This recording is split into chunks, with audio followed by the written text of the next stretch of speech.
यदि कोई बाहर वृंदावन धाम के बाहर रह रहा है अन्य प्रदेशों में, और उसके हृदय में ये बात है कि हम बहुत समय तक वृंदावन वास तो नहीं कर पाएंगे, ऐसा हम माया से जकड़े हुए हैं, तो हमें जो वृंदावन वासी को लाभ मिलेगा वो हमें कैसे मिले? क्योंकि हमारा फिर तो जीवन व्यस्त हो जाएगा, हमें अखंड वृंदावन वास तो मिलने वाला नहीं, क्योंकि हम इतने मोह में फंसे हुए हैं, इतना हम संसार में सत्यत्व बुद्धि किए हुए हैं, घर परिवार में इतना महत्व बुद्धि किए हुए हैं कि हम वैराग्य करके वृंदावन धाम में अखंड वास करें, इतनी तो हमें सामर्थ्य दिख नहीं रही। तो हम क्या करें? बोले ददत किंचित वृंदावन तनुभृते, जो वृंदावन में शरीरधारी है, जो भी जीव है, यदि वृंदावन में उनकी थोड़ी सी भी सेवा करने को पा जाए, आहा, सर्व भगवत विभूतेर भागीसो भवत जगताम तद्भृति परहा। कितनी अद्भुत बात कह रहे श्रीपाद प्रबोधानंद जी। ये वृंदावन के जो पक्षी है, वृंदावन की ये जो गाय पशु आदि, ये जो वृंदावन के बंदर आदि, यहाँ के जो ब्रजवासी जन, यहाँ जो वास करने वाले संत महात्मा, जो भी गृहस्थी जन जो भी है, यदि कहीं यहाँ किसी की भी आपके द्वारा धन अन्न वस्त्र वास आदि की सेवा बन जाए आपसे, तो श्रीपाद प्रबोधानंद जी कह रहे हैं कि वो भगवान की समस्त विभूतियों को तृप्त करने वाला बन जाता है। इतनी उसमें सामर्थ्य आ जाती है, वो ऐसा महामहिमामय वाला बन जाता है कि जैसे गीता में विभूतियों का वर्णन किया ना, उन विभूतियों को भी आनंद प्रदान करने वाली विभूति वो स्वयं बन जाता है। ऐसा वो महाविभूति स्वरूप हो जाता है जो वृंदावन वासियों की सेवा करता है।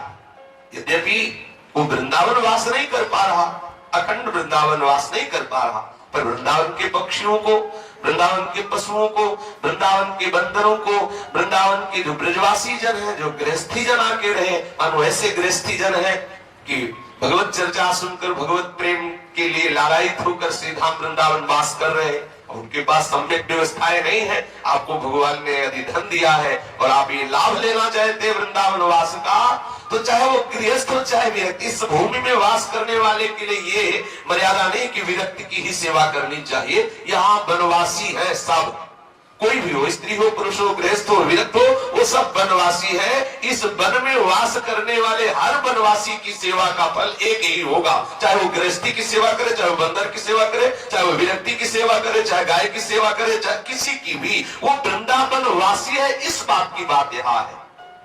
कोई भी हो, अगर उसको आवश्यकता है और आपको भगवान ने दिया है धन आदि, अन्न आदि, वस्त्र आदि, ऐसी सामर्थ्य दी है और आप परम लाभ प्राप्त करना चाहते हैं, तो मोह और लोभ का त्याग करके वृंदावन वासियों के वास की व्यवस्था, भोजन की व्यवस्था, वस्त्र की व्यवस्था, उनको प्यार दो, उनके प्रति अपनापन करो, उनकी सेवा करो, तो जितनी भी विभूतियां भगवान की है वो सब आपसे तृप्त हो जाएंगी और आप महाविभूति स्वरूप हो जाएंगे। महाविभूति स्वरूप अर्थात बिना वृंदावन वास किए भी वृंदावन वास का फल आपको प्राप्त हो जाएगा। कितनी सहज बात है।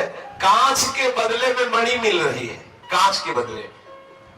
कहां सांसारिक तुच्छ धन, कहां सांसारिक अन्न वस्त्र आदि, और कहां प्रियालाल का कृपा प्रसाद, केवल ब्रजवासियों की सेवा से। जैसे माँ को प्रसन्न करना हो तो उसके बेटे को दुलार करने लगो, कुछ उसको खिला पिला दो, तो माँ अपने आप बोलने लगे। ऐसे माँ से बात करने की तुम्हारी सामर्थ्य नहीं होगी, लेकिन जब आप उसका बेटा जा रहा हो, दौड़ के उसको टापी दो, दुलार करो और कुछ भी देने लगो, तो माँ अपने आप बात कर लेगी। आप भाई ऐसा क्यों कर रहे हो? तो बच्चा को अपने आप आपसे प्रेम भरी बात करने लगे। ऐसे ही हमारे प्रियालाल के लाडले हैं वृंदावनवासी, चाहे वो बंदर हो, चाहे वो पशु पक्षी हो, चाहे वो गृहस्थी हो, चाहे वो विरक्ति हो, चाहे ब्रजवासी हो, चाहे बाहर का वासी हो, जो यहाँ इस भूमि पर वास कर रहे, वो हमारी लाडली के लाडले हैं। प्यारी जी ने कृपा की तब आके वास कर रहे।